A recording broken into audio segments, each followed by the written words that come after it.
Line लावून दर्शनाला होता विराट कोहली.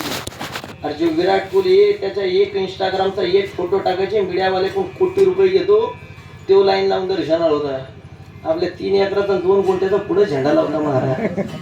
चमत्कार झाल्याशिवाय ते नमस्कार घालायला दोघं नवरा बायको बिना चपलीचे बाबाच्या दर्शनाला होते. त्याची बायको म्हणजे अनुष्का शर्मा पाहिली ना तुम्ही टीव्हीला पहा.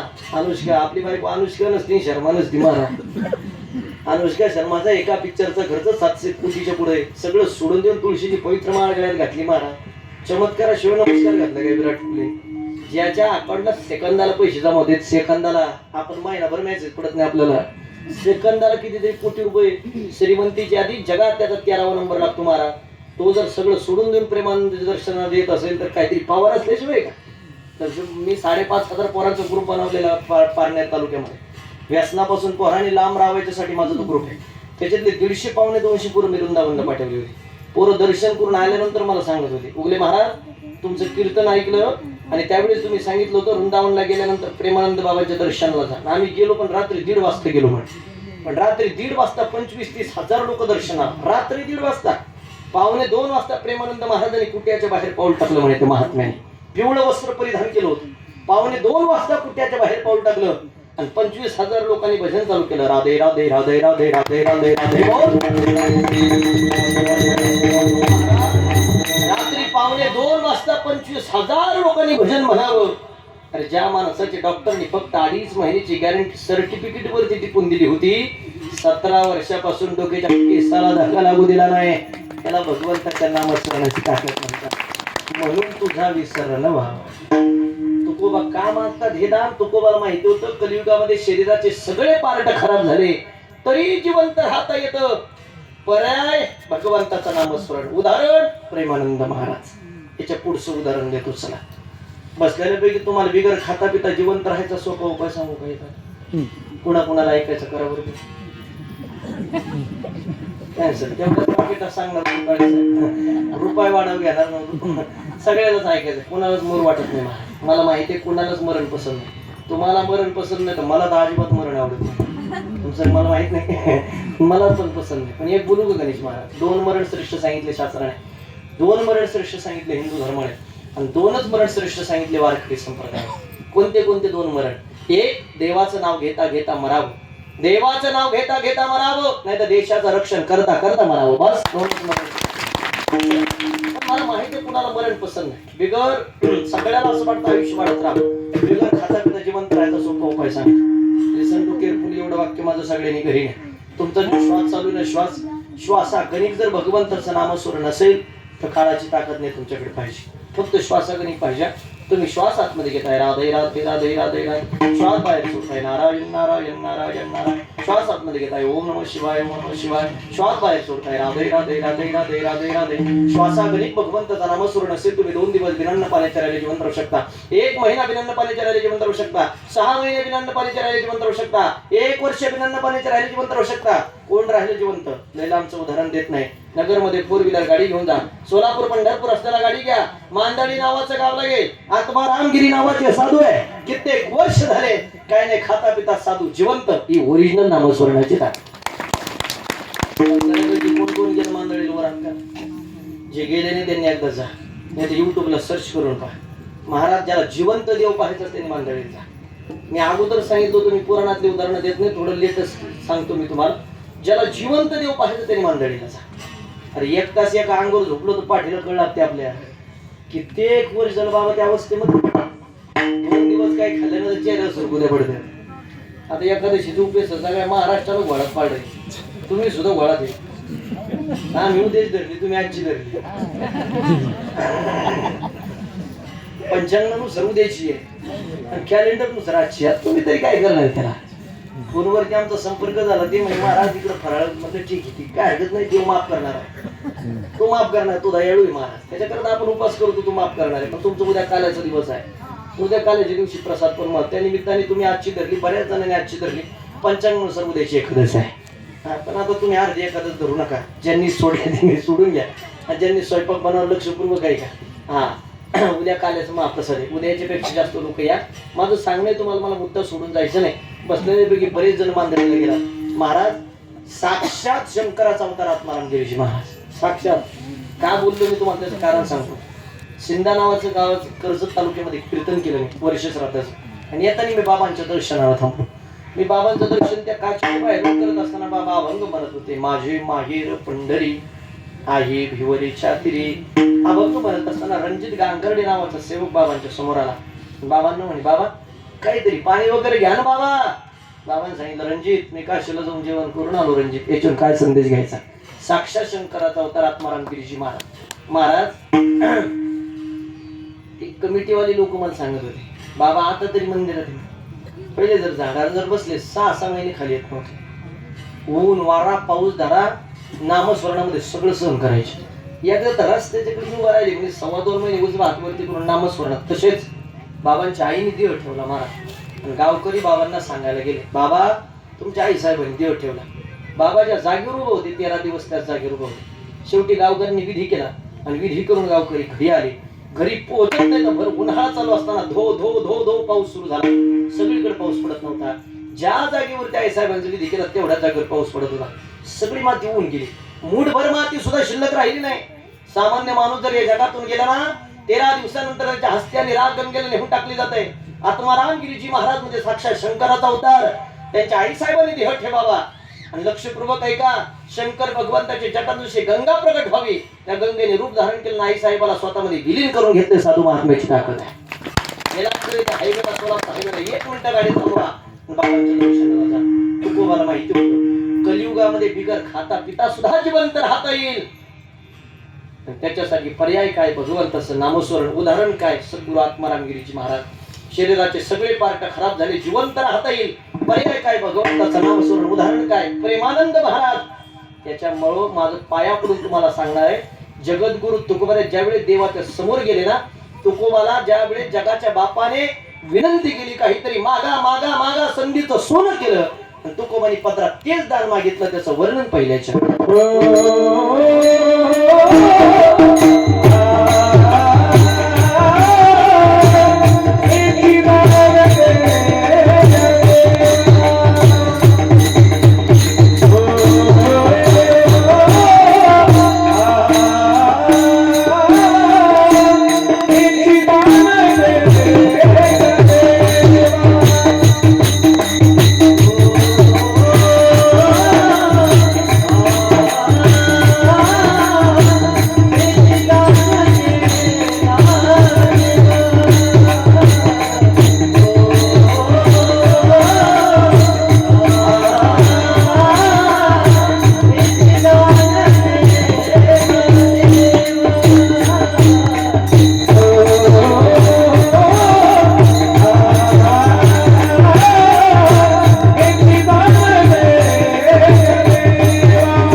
तुकोबाला सगळ्या गोष्टी माहिती होत्या म्हणून तुकोबा सुद्धा दान मागताना चुकले नाही. तुकोबा म्हणतात माझ्या पदरामध्ये तेवढं दान दे, तुझा विसर न व्हावा.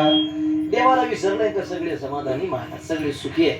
पण देवाला जर विसरलं तर खूप मोठी हानी आहे. माझी विनंती तुम्हाला सर्वांना, देवाला विसरू नका. रोज 10 मिनिटं देवाचं भोजन करा. आपण देवाच्या ठिकाणी जागे राहिली पाहिजे. पण खरं सांगा, तुम्ही सगळेजण मंडळी संसाराच्या ठिकाणी जागे का परमार्थाच्या ठिकाणी जागे? बोला बोला बोला. संसाराच्या ठिकाणी का परमार्थाच्या? तुम्ही सगळे ब्रह्मचारी बोला ना, मग बोला. सगळेजण पुढे जागे. सोपा प्रश्न करतात. एवढा वेळ मी कीर्तन केले, 15-20 मिनिटात मी थांबणार आहे. माता भगिनी, तुम्हाला संसाराचं मायाजाळ महत्वाचं आहे का देव महत्वाचा? देव. किती जण देव महत्वाचा करावर बोल. वा, तुमच्या वरती हाताने मी धन्यवाद व्यक्त करेन. याच्यापेक्षा सोपा प्रश्न करतो. पुरुष मंडळी तुम्ही सांगा, माता भगिनी तुम्ही सांगा. बसलेल्यापैकी कुणाकुणाला वाटत बरं देवाने आपल्या घरी यावं? करा बरोबर बोल. वा वा वा, तुम्हाला सगळ्यांना वाटतं देवाने आपल्या घरी यावं. क्या बात. कुणाकुणाला वाटत आपण देवाच्या घरी जाऊ? करा बरोबर बोल. वर हात घेतलेली खाली घेतली. देवाने आपल्या घरी यावं हे बरं पडत, आपण देवाच्या घरी जायला बरं पडत नाही का? आता ज्यांनी वरती बोट केलं, मला लक्ष आहे तुमच्याकडे माता भगिनी. तुम्हाला संसाराचा मायाजाळ महत्वाचा नाही, देव महत्वाचा. मायाजाळ म्हणजे काय? अर्ध्याच मिनिटात बोलतो. मायाजाळ म्हणजे सत्ता संपत्ती, गाडी बंगला, घर संसार, सगळ्या गोष्टी मायाजाळ. तुम्हाला मायाजाळ संपत्ती महत्वाची नाही, देव महत्वाचा. ज्यांनी वर बोट केलं तुम्ही ठाणे घ्यायचं, कोणाला माघार घ्यायची नाही ना. आमची मुदत चालू आहे बरं का. असो तुम्हाला देव महत्वाचं. फायनल.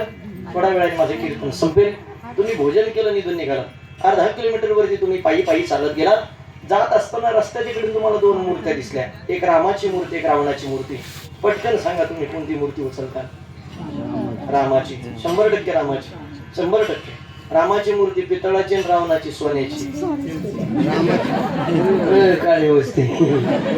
रामाची पितळाची आणि रावणाची सोन्याची. आता कोणती उचलता? रामाची. घरी जाऊन सांगा मला काय सांगत. रामाची मूर्ती उचलता पितळाची? अरे सरकारचे 3,000 करता दिवसभर बँकेसमोर उभा. सगळ्या लोक फोटो बोला. अक्षय महाराज कशाला फोटो बोलला? तू माझ्या आई सारख्या, बहिणी सारख्या. आई सांगा मला, माझ्या गळ्यात तुळशीची माळ आहे, तुमच्या गळ्यात मंगळसूत्र आहे. माझ्या गळ्यात तुळशीची माळ, तुमच्या गळ्यात मंगळसूत्र आहे. पटकन बोला बरं, दोन्हीत पवित्र काय? तुळशीची माळ. माझ्या गळ्यात तुळशीची माळ, तुमच्या गळ्यात मंगळसूत्र. पवित्र काय? तुळशीची माळ. 100% फायनल. लॉक केल्या. तुळशीची माळ पवित्र आहे. कीर्तन संपलं का सगळे मंगळसूत्र काढायचे निदान जमत. येडा बिडा काय म्हणा बाप्पा तू. 1.5 लाखाच्या पुढे सोन्याचा भाव केला, तू म्हणते सिद्ध झालं. तुम्हाला देवाचं काही घेणं नाही. लोक फक्त म्हणायला म्हणतात महाराज असं कीर्तन चालू असतं असं वाटतं संपूच नाही हो. चांगलं जर 7 मध्ये निघाला की एक बसायच नाही माझ्या. जीव महत्वाचा आहे महाराज. अरे तुम्ही मायाजाळात गुंतलेत नवल काय? सचिन दादा परवा दिवशी मी स्वतः मायाजाळात गुंतलो. मी कधी मायाजाळात न गुंतणार माणूस. परवा दिवशी मी स्वतः गुंतलो. 9 ते 11 माझं कीर्तन झालं नाही का. आजोबा माझ्या दर्शनाला आले. बाबा तुम्ही कीर्तन लय गोड केलं, आपल्या घरी चहा प्यायला चला. मी म्हटलं पारण्या तालुक्यात मला सकाळी 10 वेळेस प्रवचन आहे, लवकर असतो. नंतर आलेली येतो म्हटली. एक तर उशीर झाला. नाही म्हणे म्हणे महाराज माझी शपथ आहे तुम्हाला तुम्ही चहा प्यायला आली पाहिजे. तर महाराज माझा असा स्वभाव, मी कोणाला नाराज करत नाही. ते आपल्या रक्तात पहिल्यापासून. बाबाला म्हटलं शपथ घ्याल नका, चहा घ्यायला तू घर पुढे. मी कसं मायाजाळात गुंतलो ऐका बरं का. ते म्हणजे इथून 5 मिनिटाच्या अंतरावर. ड्रायव्हरला म्हणलं पटकन गाडी काढ, चहा घेऊन आपण निघू, आपल्याला लय लांब जायचं. एक तर म्हाताऱ्याच्या घराकडे जायला रस्ता नाही महाराज. पांदीच्या रस्त्याने गाडी घातली. कळतो तुम्हाला पांदीचा कळतो ना? तुमचं व्यवसाय आहे. पांदीच्या रस्त्याने गाडी घातली महाराज. रात्री 11:30 वाजता म्हाताऱ्याच्या घरी पोहोचलो. किती? 11:30. ऐका बरं कमी कसं मायाजाळात. 11:45ला चहा वगैरे घेतला. 11:45ला म्हाताऱ्याने मला सत्कार केला. तुषार महाराज 11:45ला सत्कार केला. शाल दिली, श्रीफळ दिलं, नारळ दिलं. नारळावरून 500 रुपयाची नोट ठेवली. 500 रुपयाची नोट पाहिजे माझ्या जीवात समाधान वाटलं. खरं सांग तुम्हाला काय करायचं महादेव दरबारात खोटं बोलू. मी म्हटलं एवढ्या लांब येऊन तोटा झाला नाही. खरं माझ्या मनात आलं. मी म्हटलं एवढ्या लांब येऊन तोटा झाला नाही. 500 व्हायला आले. अरविंद दादा मला 500 रुपये पाहिल्यानंतर माझ्या जीवाला समाधान वाटतं. 11:45ला 500 आल्याचा मला आनंद झाला. पण पांदीच्या रस्त्याने गाडी घातल्यामुळं एका टायरला 9 पंक्चर निघाले. 1:45 वाजता जाऊ 900 गेली. 11:45ला 500 आल्याचा आनंद 1:45ला 900 गेली. माझा संपून गेला. तुमचा असं तुम्ही संसारिक सुखाचा आनंद शोधताना क्षणिक आनंद आहे. आमच्या परमार्थात एकदा भगवंताच्या नामस्मरणाचा वेळ लागू द्या. किती आनंद. सर्व सुख न्यालो, सर्व अलंकार. पण महाराज आपण सगळे संसारात अडकलेले लोक आहे. एक वाक्य बोलू का? बसलेल्यापैकी बरेच माझे मित्र इथं बसलेले. हा, जे पोरांचे लग्न झाले नाही ते पोरं टेन्शन मध्येच, आणि ज्यांचे झाले ते पण टेन्शन मध्येच. मी तुम्हाला प्रूफ करून देईल. मला मी तुमच्या परिसरात भरपूर फिरलो. ज्या पोरांचे लग्न झाले नाही ते टेन्शन मध्ये, ज्यांचे झाले ते टेन्शन मध्ये. कसं? अर्ध्या मिनिटात प्रूफ करतो. ज्यांचे लग्न झाले नाही ते पोरं गाणे ऐकत ऐकत झोपत. ज्या पोरांचे लग्न झाले नाही ते गाणे ऐकत ऐकत झोपते, आणि ज्यांचे लग्न झाले ते टोमणे ऐकत ऐकत झोपते. बदल काय? पटल्याशिवाय तुम्ही हसले महाराज. रिअल आहे तुमचं काय माझं काय सगळ्याच तसं महाराज. अवघड गोष्ट, संसाराचं काम अवघड आहे. माझी विनंती आहे, संसार दुःखमूळ नाहीये, पण संसार करत असताना भगवंताचं नामस्मरण जर तुमच्या संसारात असेल तर संसार सुखाचा आहे. विनंती, 10 मिनिटं रोज देवाचं भजन करा. आपल्या लेकरांना देवाचं भजन शिकवा. आणि अजून एक पर्याय सांगून शेवटाकडे येईल. तुमच्या संसारामध्ये कायमस्वरूपी सुखी समाधान जर ठेवायचं असेल, 7 पिढ्यात जर तुमच्या घरी लक्ष्मीने पाणी भरावं असं वाटत असेल, आणि कायमस्वरूपी 7 पिढ्यात जर सुखाने समाधानाने आपले घर जर असावं असं वाटत असेल, तर एक एवढा मुद्दा माझ्या घरी न्या. मला 3ऱ्या चरणावरती बोलायचं आता. जगद्गुरु तुकोबांनी आयुष्यामध्ये संतांची संगत मागितली. या जगात सगळ्यात पॉवरफुल जर काय असेल तर संत आहेत महाराज. विनंती तुम्हाला सर्वांना, माता भगिनींना, तुमच्या दारात एखादे महाराज आले, कीर्तन करायला, प्रवचन करायला, साधू आला, तुम्हाला काही द्यायचं नसलं तर देऊ नका. फक्त या मुखाने कोणाला अपवित्र बोलू नका. दारात आलेल्या साधूने जर घराकडे कोण आशीर्वाद दिला, हातात माती घ्या, सोनं झाल्याशिवाय राहत नाही. दारात आलेल्या साधूने जर घराकडे कोण शाप दिला, भर उन्हात 12 वाजता घर पेटल्याशिवाय राहत नाही. साधूचं काम तेवढ्या बाबतीत लय कठीण. मग देव बारा. गहिनीनाथ गडावर सचिनदात एक कीर्तन करायचं योग आला. तुम्ही गेलात का नाही मला माहिती नाही, पण जा. फडणवीस साहेबांनी दरवर्षी सगळं काही सोडून तिथं असतात. तो गहिनीनाथ गड, जिथून वारकरी संप्रदायाची परंपरा सुरू झाली.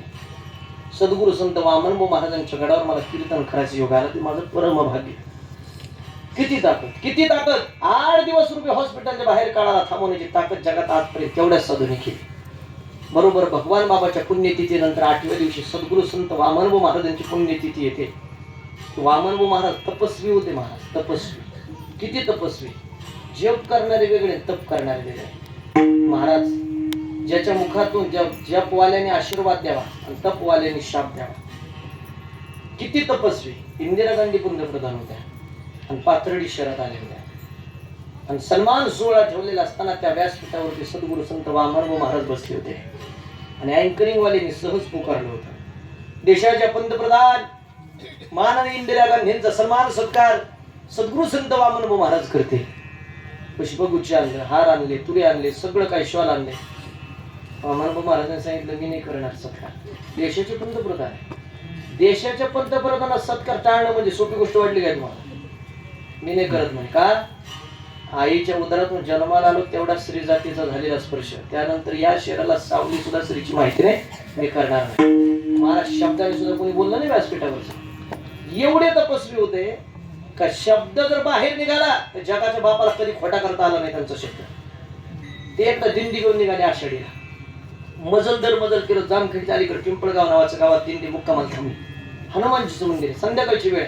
वारकरी सगळे हनुमानजीच्या मंदिरात थांबलेले आहे. काहीतरी खायला बनवा म्हणून पिठलं भाकरीचं नियोजन झालं. पिठलं कळतं तुम्हाला? ते पिठलं बनवायला मिरच्या उपलब्ध नव्हते म्हणून गावकऱ्यांनी मिरच्या मागितल्या. कुणीच गावकऱ्यांनी मिरच्या दिल्या.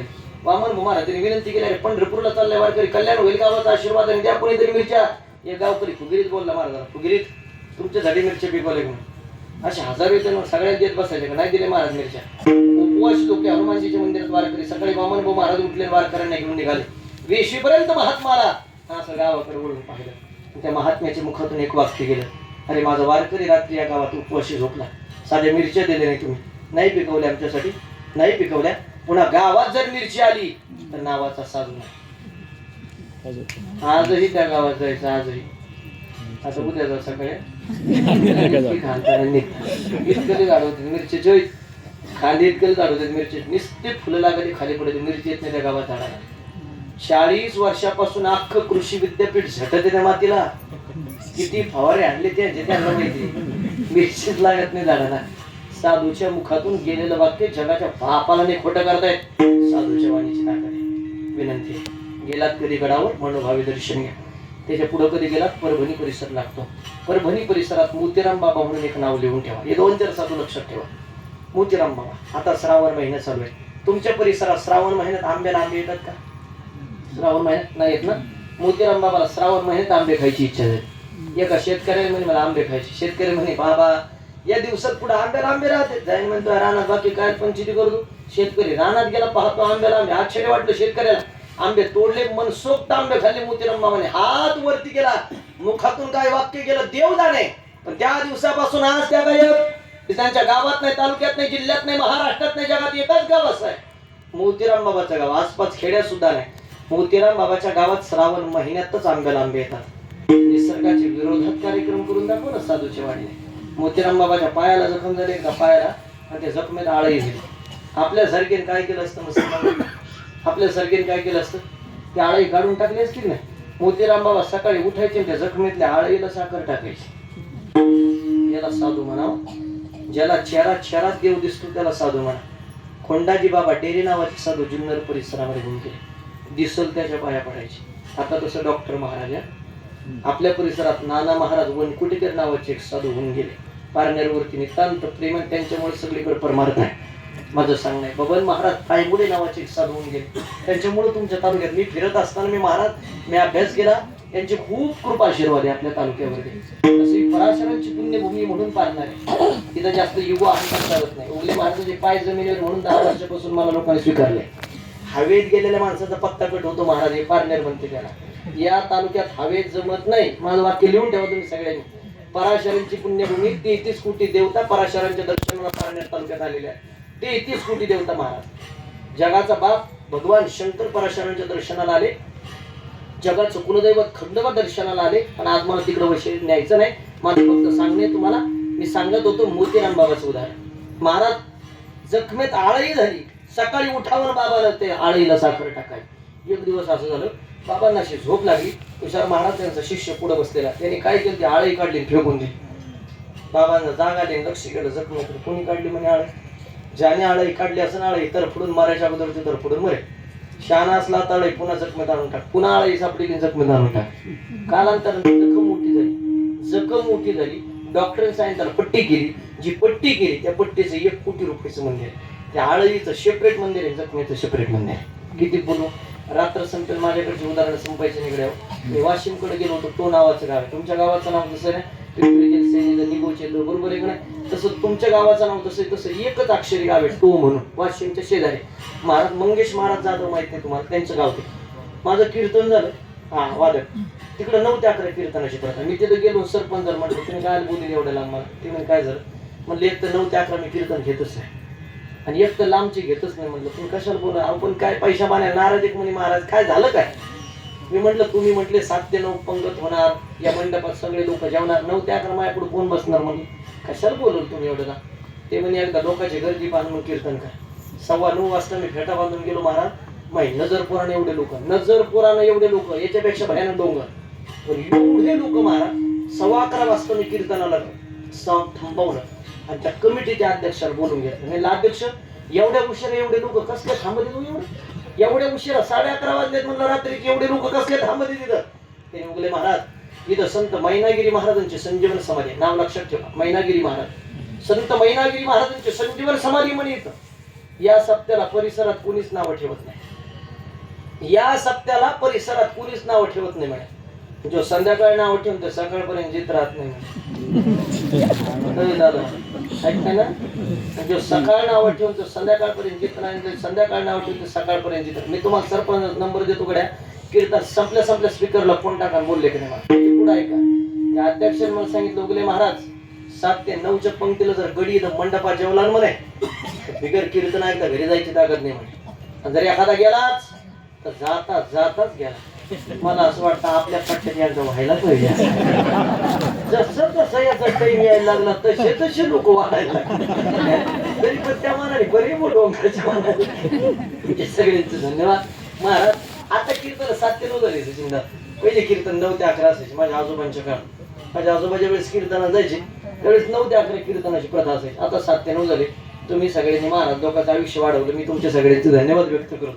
महाराज 9 ते 11 कीर्तन झाल्यानंतर जाता 2 आणि 3 वाजायला झोपायला. सकाळचा कार्यक्रम म्हणलं सगळं 2-3 तास झोपवायचे. पण उगले महाराज काय सिजनेबल नाही, त्याला कायमच सीझन महाराज. ते मी नशीब घेऊन ज्याला मला कीर्तन काय 365 दिवसात मी फक्त दिवाळीच्या दिवशी सुट्टी घेतली असं, नाही तर रोज कार्यक्रम महाराज. हे माझं प्रारब्ध आहे, ते माझं नशीब आहे. मी घरी बसायचं ठरवलं तरी घरी बसू शकत नाही बरं का. ती कृपा असेल माझ्या मागच्या जन्माची पुण्य आहे काहीतरी. हा माझं सांगणं आहे 9 ते 11 कीर्तन होतं पिंपळे नावाच्या गावात. महाराजांचं कीर्तन रंगात आलं. आता समजा साऊंड सिस्टीम लाइटिंग खूप चांगलं आहे त्या दादांचं. पहिलं एवढं भारी नसायचं. त्या गॅसच्या बत्त्या असायच्या आठवतात, रेड कलरच्या बत्त्या असायच्या त्या गॅसच्या, बरोबर आहे. त्याला व्हाईट कलरचं मेंथल असायचं, आठवतं तुम्हाला? व्हाईट कलरचं मेंथल. बत्ती बंद झाली की तिचं मेंथल गेलं म्हणतात. बत्ती बंद झाली की मेंथल गेलं म्हणतात. माणूस बंद झाला त्याला मेंटल म्हणतात. बत्ती बंद झाली तिचं मेंथल गेलं. आलं तुमच्या लक्षात नाही काय म्हणाले? 2 बत्त्या समोर ठेवलं, कीर्तन असं रंगात आलं. बालदार चोपदार पाठीमाग उभा, टाळकरी साईडने उभा, महाराजांच्या पाठीमागे एक रूम, आणि त्या रूमच्या आतमध्ये एक बत्ती मध्ये ठेवून 4 जण असे गोल करून बसलेले. आणि बाहेर कीर्तन चालू असताना आतमध्ये 4 जणांचं 52 पत्त्याच्या ग्रंथाचं पारायण चालू. कळतो तुम्हाला? 52 पत्त्याचा ग्रंथ तुमच्या फार अध्याय काट असते नाही ना. पत्ते खेळतो चालू कीर्तनात चोपदाराचा ढोकरा लागला, दरवाजा ओपन झाला, आतल्या बत्तीचा प्रकाश बाहेर यायला लागला. बालदार चोपदाराला असं वाटलं 2 बत्त्याच्या प्रकाशामध्ये सगळे लोक पुढे बसले. या बत्तीचा प्रकाश बाहेर येतो, राहू द्या दरवाजा ओपन. बाहेरच्या कीर्तनाचा आवाज आता लागला. पत्ते खेळणार का ते सहन झालं नाही. त्याच्यात नियंत्रण उठला, दरवाजाची कडी लावून घेतली. चोपदाराने ढोकर लावला, करकर असा आवाज झाला. चालू कीर्तनात महाराजांचं लक्ष पाठीमागे घेत काय करून राहिला? काही नाही म्हणे, भाऊ तुमचं कीर्तन चालू आहे. 2 बत्तीच्या प्रकाशामध्ये सगळे लोक पुढे बसले. एका बत्तीच्या प्रकाशात आतमध्ये 4 जण पत्ते जाऊ दे खेळू दे, तुझं काय जातं म्हणे. मी दरवाजा ओपन केला, प्रकाश बाहेर येत होता, मला असं वाटतं दरवाजा ओपन राहायला पाहिजे होतं. मग त्याच्यातलं एक जण उठला, त्याने दरवाजाची कडी लावून घेतली म्हणे. चालू कीर्तनात महाराजांचं वाक्य आहे. हे सगळे उदाहरण तुम्हाला गावा नावानिशी देतो. ह्या महाराजांनी चालू कीर्तनच सांगितलं. कडी लावते काय तू? लावू दे कडी म्हणे, तशीच राहील म्हणे कडी. लावू दे कडी, तशीच राहील म्हणे कडी. 11 वाजता कीर्तन संपलं. 12 वाजले, 1 वाजला, 2 वाजले, सकाळचे 7 वाजले. आतले 4 बाहेर घेऊन येणं म्हणून गाव पाहिला. एका जणाने दरवाजाच्या सापटीतून डुकून पाहिलं. 4 इंचे प्रेत 4 बाजूला पडले होते. कडी उघडायची रिक्स घ्यायची तुम्ही. महाराजांचं कीर्तनातलं वाक्य आहे. असे शिड्या लावल्या घराला, शिड्या 4 इंचे प्रेत वरतून खाली बाजूला काढले. कडी लावल्या दरवाजा. आजही त्या गावात जसा कसा आहे त्याला साधूच्या वाणीची ताकद म्हणतात. हजारो उदाहरण आहेत माझ्याकडे, पण मी काय एवढे उदाहरण सांगितले. बरोबर 9 वाजले, 7:10 सुरू झालं होतं, 9:10 मी संपवण्याचा अगोदर सांगितलं होतं. महाराज एवढे उदाहरण सांगितले गणेश महाराज. त्याचं कारण आहे, दिवसभर कळत न कळत पाप जर तुमच्या आमच्याकडून जर घडलं, ते पाप घालवायचं एक साधन आहे. तो काय म्हणे, पापे जाती संताची जपे. माझी विनंती आहे, तुम्ही शेतकरी मंडळी दिवसभर कळत न कळत पाप घडलं, संध्याकाळी आपल्या सद्गुरूंना आठवा, ते सगळं पाप निघून जातं. आणि महाराज या सगळ्या महत्वाच्या गोष्टी सांगत असताना मी तरुण पोरांसाठी जास्त पडणारा कीर्तन खरं तुम्हाला अगोदरच माहिती आहे. त्यावेळेस आमचे गणेशदादा काळे, रमेशदादा काळे यांनी मला संपर्क केला. मी म्हटलं पोरं किती राहतील कीर्तनाला, म्हाताऱ्या लोकांसाठी मी जास्त धावपळ करत नाही, त्यांच्यात बदल करून आता उपयोग नाही. तरुण एक जरी बदलला माझ्या कीर्तनात, रोज एक बदलला, माझ्या आयुष्याचं सार्थक आहे. सगळेच नाही बदलणार महाराज, पण तरुण इकडे आले पाहिजे. तरुण इकडे आले आणि सगळ्या तरुणांनी आता सप्ते घेतले बरं का, सगळे घेतले. काल मी जिथं कीर्तन केलं तिथे 300 पोरं होते, 300 पोरं होते. महाराज माझी विनंती, तुम्ही लगेच माळा घाला या मताचं मी आहे, पण सप्त्यात येत चला. कोणत्या बोटाने कोणत्या महाराजाला कसा बुका लावायचा, कशी टोपी घालायची, या सगळ्या माहिती झाल्या पाहिजे. या सगळ्या गोष्टी तरुणांनी एक चला. आणि जुने लोक जर येऊन देत नसेल तर त्यांची कमिटी बरखास्त करून टाका, काय हरकत नाही. माझं मत तरुणांना येऊ द्या महाराज, नाही तर पकवाजाला हात ना, तुला नाही जमायचं. आणि काही तरुण पोरं तयार होणार नाही महाराज. तुमच्या परिसरात काही काही अजून खुडीचे ते महाराज तरुण पोरं कधी तयार होणार आहे? त्यांना जर आपण प्रेमाने बोलवलं तर तरुण होणार. सगळं काय ते जन्मत उपजत थोडं त्यांना काय माहिती, कोणत्या महाराजाची कशी बोलावं, जुन्या लोकांनी सगळ्यांनी समजून घेतलं पाहिजे. आणि महाराज हे काय थांबणार आहे का? तुमच्या परिसरामध्ये एक नवीन पोरग वाजवायला, एक नवीन पोरग कीर्तनाला तयार होईना महाराज. दुर्भाग्य मी तळतळीने सांगत तुम्हाला. अरे गावात एखादा मेला तर वाजवायला सुद्धा लोक नाहीत आता, त्याच्या पुढे वाजवायला सुद्धा लोक शिल्लक नाही. दुर्भाग्य. माझी विनंती तुम्हाला, 2 चाली आल्या पाहिजे, 2 ताट. पुढच्या वर्षी तुम्हाला सप्ता, तुम्हाला बोलवा नका बोलू, काय हरकत नाही, पण पुढच्या वर्षी तुम्ही तरुण मंडळी 5 जण इकडून इकडून उभा राहायची, एक सारख्याचे पांढरे कपडे मस्त शिवायची, आणि 5 लेडीज एकाच कलरच्या साडी घालून इकडून उभा राहायचा. किती आनंद राहतो मग तुम्हाला कळेल. नका टाळ वाजू दे तुम्हाला, कोण तुम्हाला कोणता कीर्तनकार बोलणार नाही, पण तो जो आनंद किती राहतो मग तुम्हाला काला झाल्यानंतर कळेल. विनंती, मी गावागावात ही प्रथा सुरू केली. नवीन टाळची तयार करा, नवीन, आणि सांगून सवरून हळूहळू हळूहळू शिकून पाहून शिकतं महाराज. काय कोणी जन्मतच थोडं राहतं महाराज. या गणेश महाराजांनी समजा अनेक विद्यार्थी आपल्या परिसरामध्ये तयार केलं, पण सगळेच विद्यार्थी घडवल्यानंतर सगळेच मोठे होतील असं थोडे ते प्रयत्न करतात 100%. म्हणजे ते त्याचं प्रारब्ध घेऊन जन्माला येत राहत. एखादी रडू नको बाळासारखी गवळण फोकस झाली कधी पोरगी फोकस नाही तेव्हा काय होतं बरं तिच्या आयुष्यामध्ये. सुरतचं माणसं मी मग अशी उदाहरण दिलं, काय होतं त्याच्या आयुष्यामध्ये. एखाद्या डायलॉगने एखादी माणसं फोकसला येत राहतात. माझी विनंती आहे तरुण पोरांनो, मी जो अभंग जो निवडलाय ना, जगद्गुरु तुकोबरा सांगते जगातलं सगळ्यात मोठं दैवत जर कोणतं असेल, मी रोज कीर्तनात बोलत आलो आणि दररोज मी बोलणार आहे. तुमच्यात प्रबोधन करावी माझी इच्छा आहे. आपलं सगळ्यात मोठं दैवत आपले मायबाप आहे.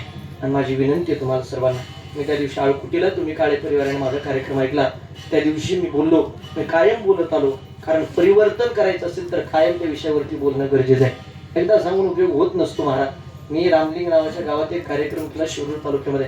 दिलीपराव वळसे साहेबांच्या कारखान्यामध्ये काम करणारे समृद्धी महामार्गावरती जी बस पलटी झाली, 26 जण जळून गेले, त्याच्यातले 3 जण त्याच गाडीत होते. महाराज स्वतः वळसे साहेबांच्या समोर मी बोललो, प्रेत बाहेर काढायला सुरुवात केली. पहिलं प्रेत बाहेर काढलं काही वाटलं नाही, दुसरं प्रेत बाहेर काढलं काही वाटलं नाही. त्या बसमधून 24 नंबरचं प्रेत असं भयानक बाहेर निघालं. एक माय आपल्या लेकराला स्तनपान करत होती महाराज. अचानक बसने पेट घेतला. माईला असं वाटलं मी जळाले तरी जमन, पण देवा माझं लेकरू जगलं पाहिजे. पण दुर्दैव महाराज, मायही जळाली लेकरूही जळाला. छातीला चिटकलेलं प्रेत ज्या टायमाला त्या लोकांनी बाहेर काढलं, प्रेत काढणारे सगळे लोक ढवी ढसा रडत होते. किती प्रेम असेल त्या माईचं त्या लेकरावर. आज सकाळी मी संगमनेर परिसरामध्ये वर्ष श्राद्धाच्या कीर्तनात बोललो, ज्या दिवशी घरातली माय जाते त्या दिवशी घरातली माया जाते. ज्या दिवशी घरातला बाप जातो त्या दिवशी घरातलं वैभव जातो. किती प्रेम करते रे माय. मरू नये एखाद्याची माया ठेव, पण माय जर गेली, तिला जर चितेवर ठेवलं, आपल्या लेकराने जर अग्नी दिला, लेकरू जर घागर घेऊन चक्रा मारत असेल तर मेलेल्या आईचं वाक्य राहतं, लेकरा घागर घेऊन जवळ येऊन चक्रा मारू नको, लेकरा लांबून चक्रा मार. मेलेल्या माईला जर विचारलं ना, माय माय माय तू अशी का म्हटली माय, मेलेल्या आईचं वाक्य राहतं, लेकरा तू जर घागर घेऊन जवळ येऊन चक्रा मारल्या आणि तुझ्या अंगाला जर चटके लागले तर मी ते सहन करू शकत नाही. सांगा मला, मेलेली माय जर एवढं प्रेम करत असेल तरी बसलेली जिवंत माय किती प्रेम करत असेल. अरे जाणार रात्री कधी घरी जाणार, हा पठ्ठ्या रात्री 2 वाजता जरी कीर्तन करून घरी गेला, माझ्या घराची जर कधी कडी वाजवली, आईने जर कधी दरवाजा उघडला तर आईचं पहिलं वाक्य राहतं लेकराला, काय विचारते मा, करेक्ट लेकरा तू जेवला काय. लेकरू जर म्हटलं नाही, सकाळी 7 वाजल्यापासून रात्री 2 वाजेपर्यंत माझ्या पोटात अन्नाचा कण नाही माय, भूक लागली गाई. अरे रात्री 2 वाजता स्वयंपाक करायची धमक जरी या जगात कुणात असेल तर फक्त आपल्या माईत असते. पावसाने भिजलेलं सरपण म्हातारी घरात घेते, रात्री 2 वाजता चूल पेटवते. पोरींनो जा बरं, तुम्ही कधी दिवाळीला जा, तुम्ही कधी दसऱ्याला जा, तुम्ही कधी भाऊबीजेला जा, तुमची माय तुम्हाला कधी मोकळ्या हाताने येऊन देते. अरे पोरगी जर निघाली, पिशव्या उचलल्या, उमऱ्याच्या बाहेर आली तर माय घाई घाई पळत येते.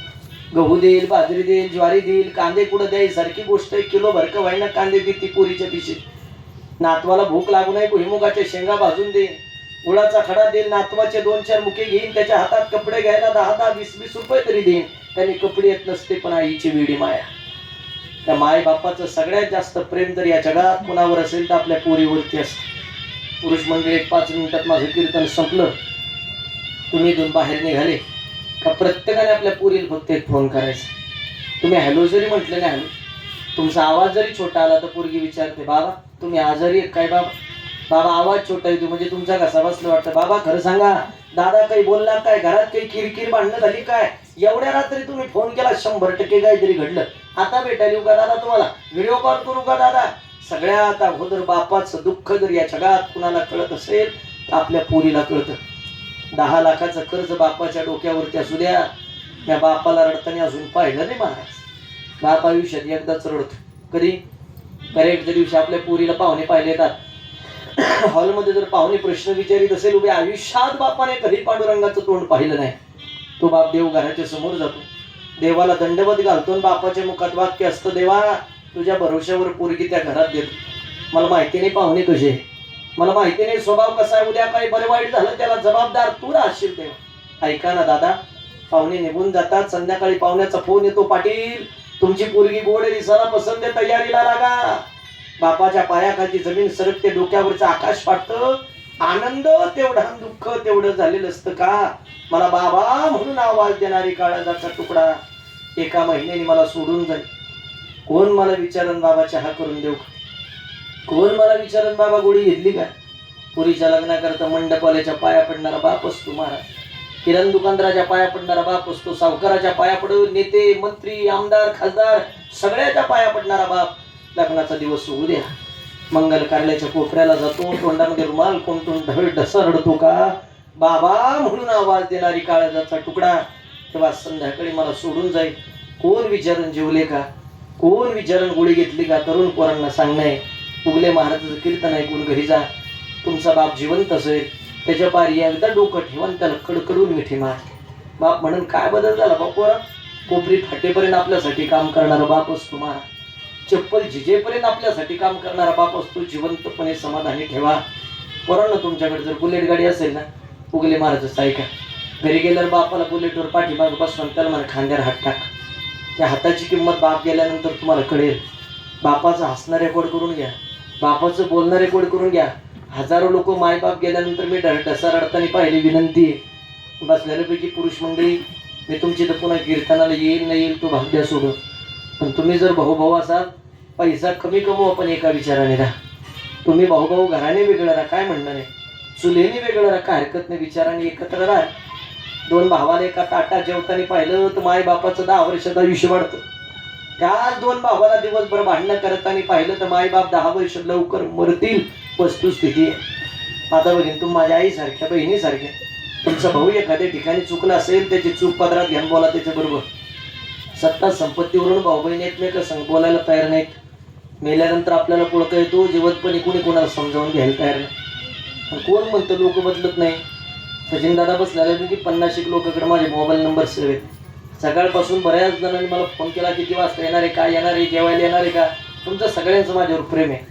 हजारो वेळेस तुम्ही माझ्या स्टेटसला लाईक करता, कमेंट करता. 2 महिन्यापूर्वी 6 तारखेला रावरी तालुक्यामध्ये वांबुरी नावाच्या गावात एक माझं कीर्तन झालं. दुसऱ्या दिवशी एका शिक्षकाने फोन केला आणि व्हिडिओ माझा प्रचंड महाराष्ट्रात व्हायरल झाला. त्याने मला फोन केला, उगले महाराज तुमचं कीर्तन ऐकलं, माझ्या विचारात बदल झाला. म्हणजे काय झालं सर? 10 वर्षापासून माझ्या बहिणीबरोबर मी बोलत नव्हतो. मला किरकोळ कारणाने वाद झालेले, कुणी बोला. मागच्या महिन्यात पॅरेलिसिसचा अटॅक आला. साईदीप हॉस्पिटलला नगरला बहिणीला ऍडमिट केलं. बोलत नव्हतो तर भेटायला पण नाही गेलो. पण शपथ घेऊन सांगतो उगले महाराज, वर्ष श्राद्धा निमित्ताने तुमचं कीर्तन ऐकलं आमच्या पाहुण्याचे वांबोरीला. उशीर आलो, लांब बसलो, तुम्हाला काय मी ओळखत नव्हतो, पण शेवटी बहिणीचा दृष्टांत ऐकला. घरी आलो असा बेचैन झालो. असं वाटलं बहिणीला फोन करा, पण 10 वर्षापासून बोललो नाही. कसं काय माघार घ्यायची? बळजबरी फोन केला. 2च वाक्य बोललो, फोन बाजूला ठेवून दिला. दुसऱ्या दिवशी 5,000ची साडी घेतली, बहिणीच्या घरी गेलो. पण दुर्दैव महाराज, माझं पॅरेलिसिस झालेली बहीण अशी पलंगावर पडली होती.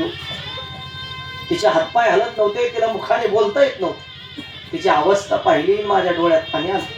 मला माझं बालपण आठवलं. त्या बहिणीने लई जीव लावला मला लहानपणी. आमचं एकत्रित कुटुंब, परिस्थिती नाजूक, इकडून तिकडून खायला आणावं, मला आंघोळ घालावी, माझ्यासाठी तर कधी कधी उपवाशी झोपली. पण हा वेळा 10 वर्षापासून तिच्या बरोबर बोलला नाही.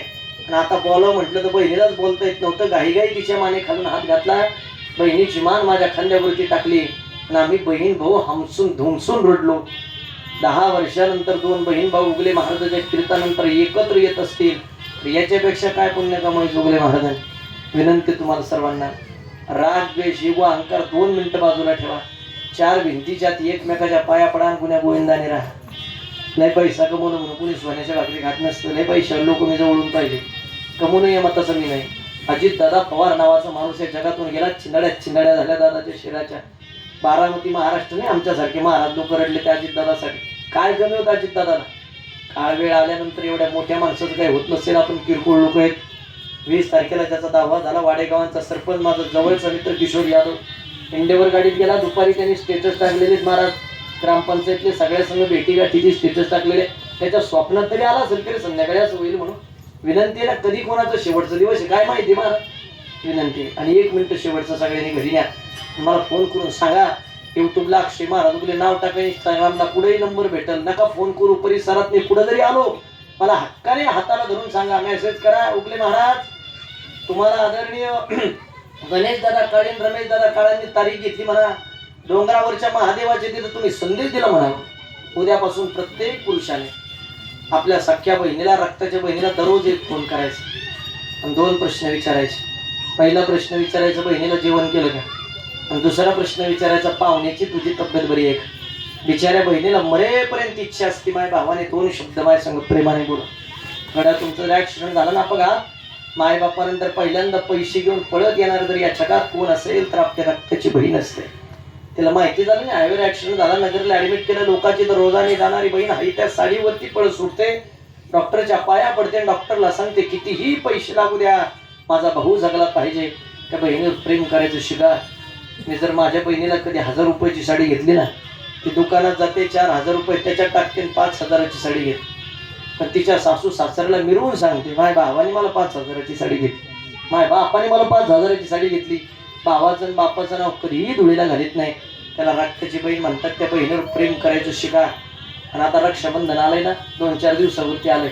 माझी विनंती तरुणांना, आता तुमच्याकडे गाड्या घोड्या आल्या महाराज, आता तुम्ही श्रीमंत झाले, आता तुम्ही बंगले बांधले.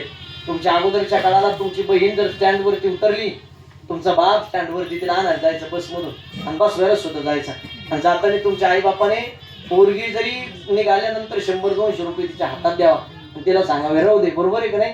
माझी तुम्हाला विनंती आहे, तुमची बहीण किती मोठ्या घरात दिलेली असू दे महाराज, आता रक्षाबंधनला बहीण आली ना, तुम्ही ज्यावेळेस बहिणीला बसवायला जाताना किंवा ती तिच्या 4 व्हीलरमध्ये बसायच्या टायमाला 100 रुपये द्या फक्त तिच्या हातात, आणि तिला सांगे भाड्या तोड्याला राहू दे, माझ्या भावाकडून एवढीच भेट. तिच्या डोळ्यात जर पाणी नाही आलं तुम्ही कीर्तन करायचं सोडून देईल महाराज. हे नातं कुठं भगवंताने बनवलं. एक वाक्य बोलून थांबेल, माझी मुक्ताबाई सारखी बहीण जर या जगात जन्माला आली नसते ना महाराज, ज्ञानोबा नावाचे संत आपल्याला कदापि दिसले नसते. एवढंच प्रबोधन आपल्या. उजव्या हाताला माय असावी, डाव्या हाताला बहीण असावी, या दोन्हीचा आशीर्वाद तुमच्या पाठीशी असावा. याच्यासाठी कुटुंब व्यवस्था सांभाळा.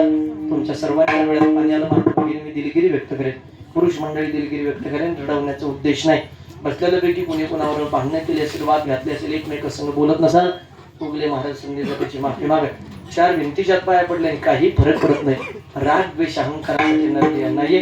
आणि अनेक लोकांनी परिवर्तन करून मला सूचना महाराज अनेक लोकांचे अनुभव आले. त्याच्यामुळे तरुण पोरांना माझं सांगणे, कधी बाजारात गेला 10,000ची साडी बायकोला घ्या, 1000 रुपयाचं रुपडा आईला आणा, 5000चे कपडे पोरांना घ्या, 500 रुपयाची कुत्री बापाला आणा. आज माझ्या कीर्तनातून 2 जणांच्या विचारात बदल झाला. आजचं कीर्तन सक्सेस. तुका म्हणे माय बापी या बघी देवाचे स्वरूप आहे. एवढं प्रबोधन घरी न्या. झाडे लावा झाडे जगवा, पाणी अडवा पाणी जिरवा. गावात जेवढे मंदिर महत्वाचे तेवढ्या गावातल्या शाळाही डिजिटल करण्याचं काम करा. शिक्षणालाही तेवढंच महत्व द्या. आणि योगायोगाने कधी आमच्या नेवाशा तालुक्यात आलात, शनी शिंगणापूर देवगडच्या जवळ माझं गाव आहे जीवरायबत्ती. वास्तव्य जरी माझं पारनेर शहरात असेल, कुठं जरी आपली भेट झाली, आपल्या परिसरात मी कोणत्याही कार्यक्रमाला येऊ, श्राद्धाच्या प्रवचन कीर्तन लिहू, सत्य लिहू, काले लिहू, तिथं भेटेल तिथं 2 शब्द प्रेमाने बोला. उगले महाराज अक्षय महाराज तुमचं प्रवचन कीर्तन दिदा ऐकलं, तेच 2 शब्द बरोबर येते. नाही तुम्ही किती पैसे कमवले आणि मी किती बँक बॅलन्स कमवला, मेल्यावर कोणी बांधून नेत नाही. ती प्रथा अजून चालू झालेली नाही, ती प्रथा चालू पण होणार नाही. त्याच्यामुळे 2 शब्द प्रेमाने बोला एवढी अपेक्षा व्यक्त करतो. ज्या दादांनी गोड संशिष्टी दिली, दादा करता जोरात एकदा सगळ्यांनी टाळ्या वाजवा. एकदा सुद्धा शिटी वाजू दिली नाही दादा. आणि मी सायलेंट, मला जास्त आवाज आवडत नाही. अतिशय मनाजोगी सिस्टीम दिली. ज्यांनी गोड गायन केलं, आमचे गणेश महाराज, आमचे जीवन महाराज, बाकीचे सगळे बालदार सुद्धार, आदरणीय वंदनीय मृदुंग सम्राट तुषारदादा, सगळे विद्यार्थी मंडळी, समोर राजकीय क्षेत्रातले परिसरातले आले तुम्ही सगळे मला परिचित आहे. सगळ्यांची चरणी साष्टांग दंडवत करत असताना पहिल्या चरणाला स्पर्श केला, 3ऱ्या चरणाला स्पर्श केला. अजून 2 चरण बाकी आहे. बरोबर 2 तास माझे कंप्लीट झाले. 7च्या ऐवजी 7:15 सुरू झालं तर 9:15 आता वाजलेत बरोबर. लहान लेकरं असल्या कारणाने सगळ्याला महाप्रसाद घ्यायचा आहे. परिसरातून अनेक मंडळी माझ्यावर प्रेम करणारे, स्टेटस पाहून पत्रिका पाहून तुम्ही या ठिकाणी उपस्थित आहे. सगळ्यापासून तुम्ही सगळे माझ्या संपर्कात आहे.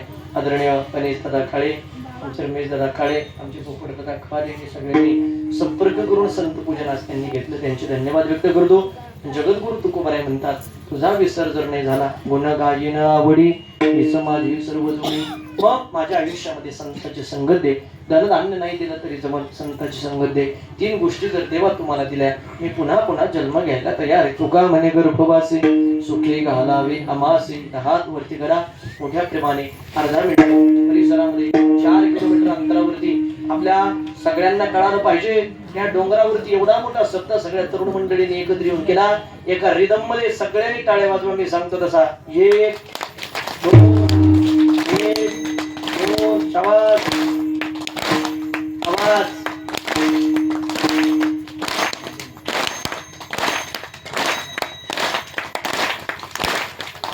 शाबास. विठोबा जगुमाई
महादेवाला गणपती बाप्पाची चरणी प्रार्थना करेल. जेवढे माझ्या कीर्तनाला उपस्थित सर्वांना उदंड आयुष्य दे, निरोगी आयुष्य दे. आणि आयुष्य देत असताना सगळ्यांच्या मुखारविंद्यामध्ये भगवंताचं नामस्मरण राहू दे तेवढी विनंती. मी सांगितलं आयुष्यात जर तुम्हाला दुःख वाटेल येऊ नये असं वाटत असेल तर देवाला विसरू नका.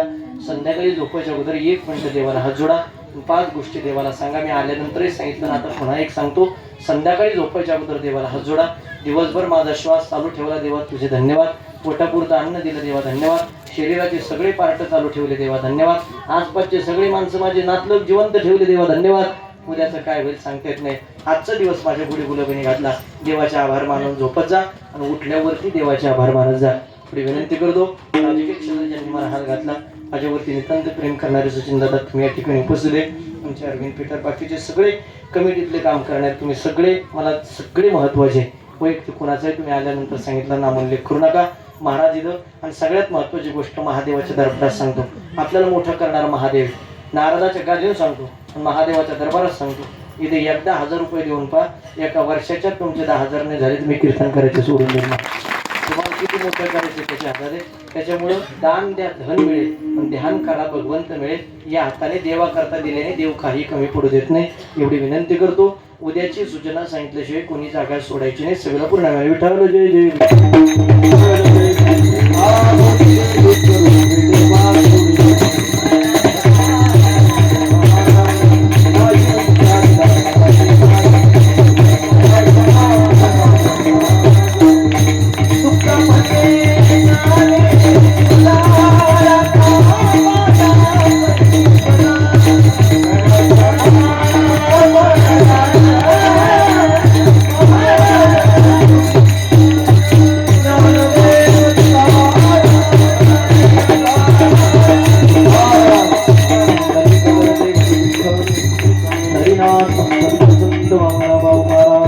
नारायणगिरी महाराज किसनगिरी बाबा छत्रपती शिवाजी महाराज की जय. या 1-2 मिनिटं कोणी जागा सोडू नका.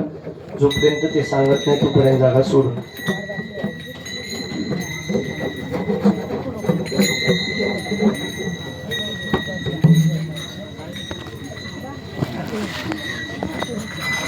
आजच्या 4थ्या दिवसाची सेवा हरिभक्तपरायण अक्षय महाराज उगले नेवासा अतिशय सुंदर अशा स्वरूपात आणि सर्वांना समजेल अशा भाषेत त्यांनी सांगितलेले आहे. तरी महाराज लक्ष्मण महादेव सेवा मंडळ कार्यरत